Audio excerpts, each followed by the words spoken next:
multiplying and dividing negative numbers. So there's a couple more rules here to go along with the ones for adding and subtracting. I'm going to try and demonstrate them as best I can again on a number line. So look at the following sums. 2 times 3. So the number 3, I'm going to demonstrate with arrows again. It takes us from 0 to 3. And if we've got 2 times 3, we've actually got 2 3s, and we're adding them on. So we've got 2 lots of 3s, which is 6. Similarly, 2 lots of negative 3. So on a number line, negative 3 takes me from 0 down to negative 3. And again, I've got 2 negative 3s, and I have to. Negative 3s would take me down from 0 to negative 6. Going to stretch on from that. Negative 2 lots of 3. So on my number line, 3 looks like this, but I've got negative 2 lots of them. Now, negative 1 of lots of them, the negative changes its direction, so it's going in the opposite direction, and I've got negative 2 of them. So again, I get the same answer as before. 2 lots of negative 3 is the same as negative 2 lots of 3, so it's negative 6. And finally, negative 2 lots of negative 3. So negative 3, oops, gone too far. Negative 2 lots of 3. Negative 3 looks like this.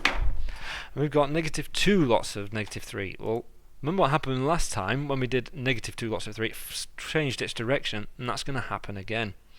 It's going to go from negative to positive, and we've got 2 of them, so we're only actually going to end up back at 6. If you're not quite sure why I'm flipping the arrows or anything like that, it's not. This is one of the easiest ways to explain it. I can't. There's other materials on the website that might be able to explain it in slightly different ways, which you might be able to understand. So if you use the following rules. So if you multiply 2 positives, you get a positive. If you multiply a positive and negative, you get a negative. If you multiply a negative and a positive, you get a negative. But when you multiply a negative and another negative, you get a positive. So it's similar to the adding and subtracting. If you see a single minus, the minus wins. If there's a single minus in your question, it's a minus in your answer. But if there's 2 negatives you can see, it's going to give you a plus again. The rules for division are very similar. In fact, the same. It's just with a division sign. So a positive divided by a positive is a positive, positive divided by a negative is a negative, and so on. Now, the way of remembering these is with friends and enemies. When you think about a friend is positive, so a friend of a friend is also a friend. So a positive and a positive is a positive. But a friend of an enemy is also an enemy. So a positive and a negative make a negative.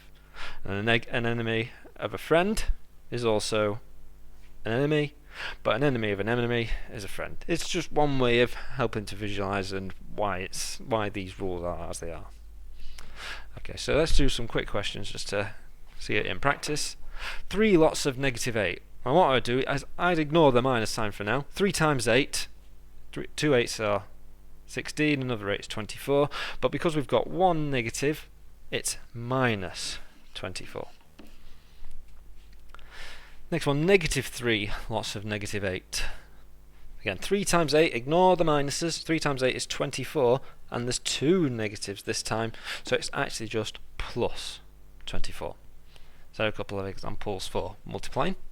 For division, minus 24 divided by 8. Ignore the minuses. 24 divided by 8 is 3.